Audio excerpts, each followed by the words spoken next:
அமைச்சர் சரோஜா போல்ராஜ் இவருடைய கருத்துக்கள் என்பது சில நேரங்களில் விவாதத்திற்கும் விமர்சனத்துக்கும் உள்ளாகின்ற ஒரு விடயமாக மாறியிருக்கிறது. கடந்த காலங்களிலும் இவர் சில கருத்துக்களை தெரிவித்து இவர் மீதான விமர்சனங்கள் என்பது கடுமையாக பேசப்பட்டு வந்தது.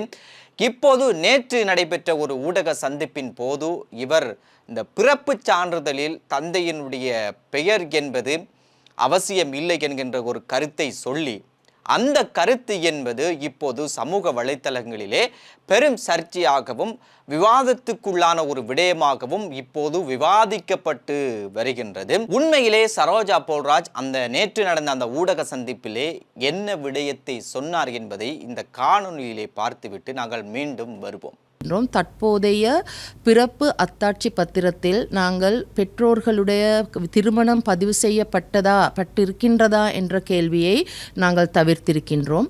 அது மட்டுமல்லாமல் பெற்றோர்களின் தந்தையின் பெயர் என்ன என்றதை குறிப்பிடாமல் தந்தையருடைய அந்த குடும்ப பெயரை இல்லாவிட்டால் தாயின் குடும்ப பெயரின் மூலம் அந்த குழந்தைக்கு பெயர் வைக்க முடியும் என்றதையும் நாங்கள் இவ்வேளையில் கூற விரும்புகின்றோம். அமைச்சர் சரோஜா போல்ராஜ் இந்த ஊடக சந்திப்பை முதலில் நடத்துவதற்கான பிரதான காரணம்தான் கடந்த 2 நாட்களுக்கு முன்னதாக குருநாகல் பகுதியிலே பிறந்த 2 நாள் ஆன ஒரு குழந்தை வயல்வெளியிலே இருந்து மீட்கப்படுகிறது.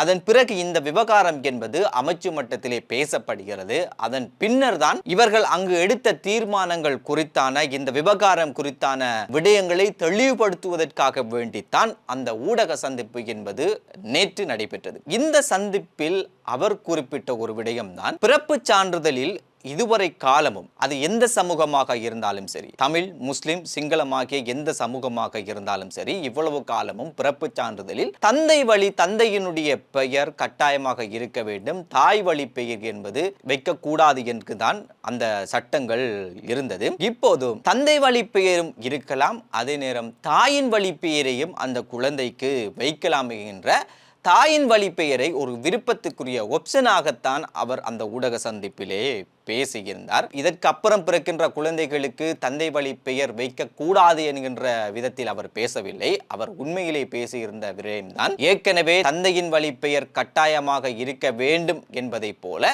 2 குடும்பங்கள் விரும்பினால் இப்போது தந்தையின் வழியின் பெயரையும் வைக்கவும் முடியும், தாயின் வழியில் இருக்கின்ற பெயரையும் வைக்க முடியும். இது ஒரு விருப்பமாகத்தான் இருக்கிறது ஒழிய முற்று முழுதாக தந்தை வழியில் இருக்கிற பெயரை எடுக்க முடியாது என்கின்ற விதத்திலே அவர் பேசவில்லை. அதே நேரம் பிறப்பு சான்றிதழிலே திருமண பதவி என்பது தேவையில்லை, அவர் திருமணமானவரா திருமணமாகவில்லையா என்பது தேவையில்லை என்கின்ற ஒரு முடிவும் எதிர்காலத்திலே எடுக்கப்படும் என்கின்ற அந்த விடயத்தை தான் அவர் கூறியிருந்தார்.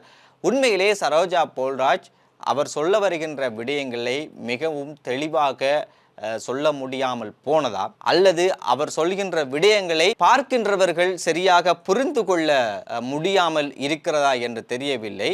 ஆனால் ஒரு விடயம் நடக்கின்ற போது, ஒரு விவகாரம் நடக்கின்ற போது உணர்ச்சி வசப்பட்டு அதற்கு எதிராக பேசக்கூடாது. அந்த விவகாரம் தொடர்பாக தங்களுடைய இனம் சார்ந்து மட்டும் யோசிக்காமல் இந்த நாட்டிலே பல்லின சமூகம் வாழ்ந்து வருகிறது. அந்த பல்லின சமூகத்துக்கு ஏற்றால் போல இந்த விவகாரங்களை அணுக வேண்டும் என்பதுதான் பலருடைய எதிர்பார்ப்பாகவும் இருக்கிறது. இந்த முடிவு வருவதற்கான பிரதானமான காரணம் தான் அந்த 2-3 நாட்களுக்கு முன்னதாக குருநாகல் பகுதியிலே பிறந்த 2 நாள் குழந்தை வயல்வெளியிலே வீசப்பட்டு போன சம்பவம். தவறான உறவுகள் மூலம் பிறக்கின்ற இந்த மாதிரியான குழந்தைகளுக்கு ஆன நிலை என்ன என்பதை கருத்தி கொண்டுதான் இதே போன்று பல சம்பவங்கள் இருக்கிறது. அந்த சம்பவங்கள் எல்லாம் இங்கே சொல்வதற்கு நேரமில்லை. இவ்வாறான விடயங்களை எல்லாம் கருத்து கொண்டுதான் இவர்கள் இந்த ஆப்ஷனை, அதாவது தந்தை வழி பெயரை வைக்கக்கூடாது என்பதல்ல, தந்தை வழி பெயரையும் வைக்கலாம், அதே நேரம் தாயின் வழியினுடைய பெயரையும் வைக்கலாம், 2ம் வைக்கலாம் என்கின்ற அந்த விடயத்தை இவர்கள் கொண்டு வந்திருக்கிறார்கள். சிலர் இந்த விடயத்தை வரவேற்கிறார்கள், இது கட்டாயம் கொண்டு வரப்பட வேண்டுகின்ற ஒரு விடயம் என்றும் வரவேற்கிறார்கள். இன்னும் சிலர் இதனை எதிர்க்கிறார்கள். இதற்கு பின்னால் ஒரு பெரும் கலாச்சார சீரழிவு ஒன்று ஏற்பாடும் என்கின்ற விதத்திலும் சிலர் பேசி வருகின்றார்கள். எது எப்படியோ பெரும்பாலானவர்களுடைய கருத்துப்படி இந்த விடயம் வரவேற்க வேண்டிய ஒரு விடயம் என்றுதான் பெரும்பாலானவர்கள் சொல்லி வருகின்றனர்.